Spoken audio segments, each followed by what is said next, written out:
Hello বন্ধুরা, মানসীর রান্নাঘরে আপনাদের সবাইকে স্বাগত। আজকের আমি একটা নতুন রেসিপি নিয়ে চলে এসেছি। দেখুন, কলমি শাকের ভাজা। আমি এগুলো দেখুন বেছে নিয়েছি সুন্দর করে, একদম নরম কলমি শাক। দেখুন, পেঁয়াজ কেটে নেব, রসুন কেটে নেব, শাকগুলো কুচি কুচি করে কেটে নেব। শাকগুলোকে আমি ছোট ছোট করে কেটে নিয়েছি। এবার এটা আমি ধুয়ে নেব। এই দেখুন, ছোট ছোট করে পেঁয়াজ কুচিয়ে নিয়েছি, রসুন কুচিয়ে নিয়েছি।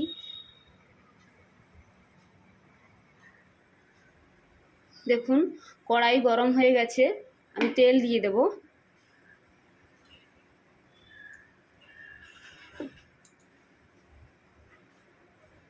তেলটা প্রায় গরম হয়ে গেছে, রসুন কুচি দিয়ে দেব।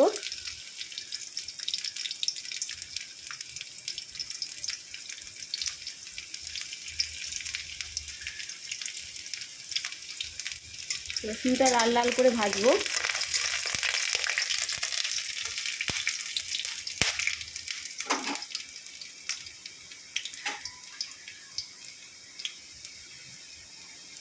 রসুনের একটা খুব সুন্দর গন্ধ বেরোচ্ছে।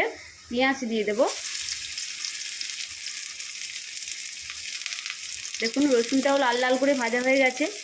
পেঁয়াজটাও আমি অল্প লাল লাল করে ভেজে নেব।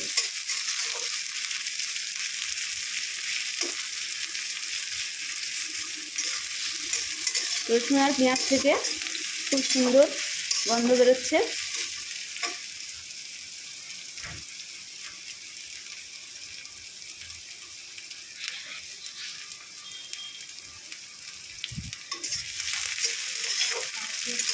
আপনারা অনেকেই কলমি শাকের ভাজা খেতে খুব পছন্দ করেন, ভালোবাসেন। আমার তো খুবই ভালো লাগে। দেখুন, পেঁয়াজটা লাল লাল করে ভাজা হয়ে গেছে, আমি শাক দিয়ে দেবো।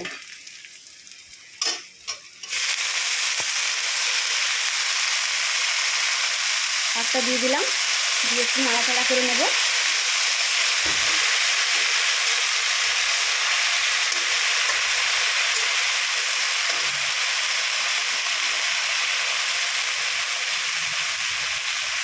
লবণ দিয়ে দিলাম।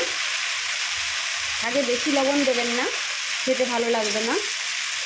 স্বাদ মতো লবণ দেবেন। শাক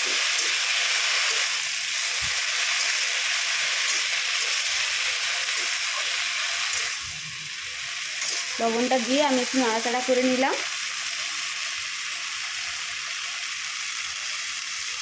দেখুন, এবার আমি ঢেকে দেবো 2 মিনিট। ঢাকনাটা খুলে নিয়ে আমি দেখব সেদ্ধ হয়নি, কিছুটা বাকি আছে।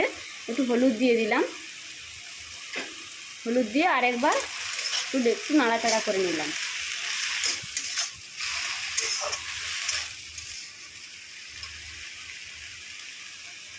অল্প আঁচে শাকটাকে ভাজতে হবে। এই শাকটাকে আবারও ঢেকে দেব। দেখুন, শাকটা প্রায় সেদ্ধ হয়ে এসছে। আমি 2টো কাঁচা লঙ্কা চিড়ে অ্যাড করে দিলাম। একটু ঝাল ঝাল হলে খেতে ভালো লাগে।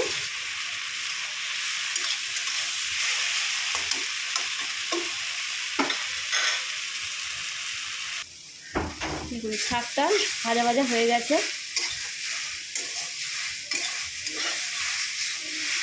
এবার আমি নামিয়ে নেব শাক ভাজাটা।